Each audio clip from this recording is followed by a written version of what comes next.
মঙ্গলবার সকালে দক্ষিণ চব্বিশ পরগনার সন্তোষপুর রেল স্টেশনের পাশের দোকানগুলিতে হঠাৎই আগুন।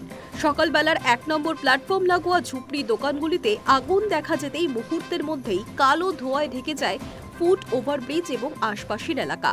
কিভাবে এই আগুন লাগলো তা এখনও জানা যায়নি। খবর পেয়ে প্রথমে দমকলের 2টি ইঞ্জিন ঘটনাস্থলে পৌঁছয়, পরে আরও 2টি ইঞ্জিন আসে। মোট 4টি ইঞ্জিন ঘন্টার পর ঘন্টা চেষ্টা চালিয়ে আগুন নেভানোর চেষ্টা করে, তবে এখনও পুরোপুরি পরিস্থিতি আয়ত্তে আসেনি। প্রাথমিকভাবে স্থানীয় বাসিন্দারাই আগুন নেভানোর চেষ্টা করেছিলেন, পরে দমকল কর্মীরা এসে আগুন নিয়ন্ত্রণে আনার কাজ শুরু করেন।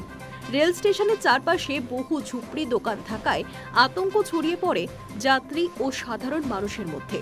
রেল সূত্রে জানা গিয়েছে, 1 নম্বর প্ল্যাটফর্মের ফুট ওভারব্রিজের পাশে একটি বেআইনি দোকান থেকে এই আগুনের সূত্রপাত। সকাল প্রায় 7টা নাগাদ আগুন দেখা যায়। খবর পেয়ে সকাল 7:40 মধ্যেই দমকলের ইঞ্জিন ঘটনাস্থলে পৌঁছে আগুন নিয়ন্ত্রণে আনার কাজ শুরু করে। আপাতত আপ এবং ডাউন 2 লাইনেই ট্রেন চলাচল বন্ধ রাখা হয়েছে। দমকল আগুন পুরোপুরি আয়ত্তে আনলেই পরিষেবা স্বাভাবিক হবে।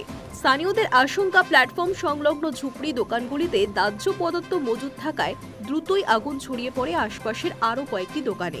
যদিও দমকল কর্তৃপক্ষের তরফে এখনও আগুন লাগার সঠিক কারণ সম্পর্কে জানানো হয়নি। Hi News network.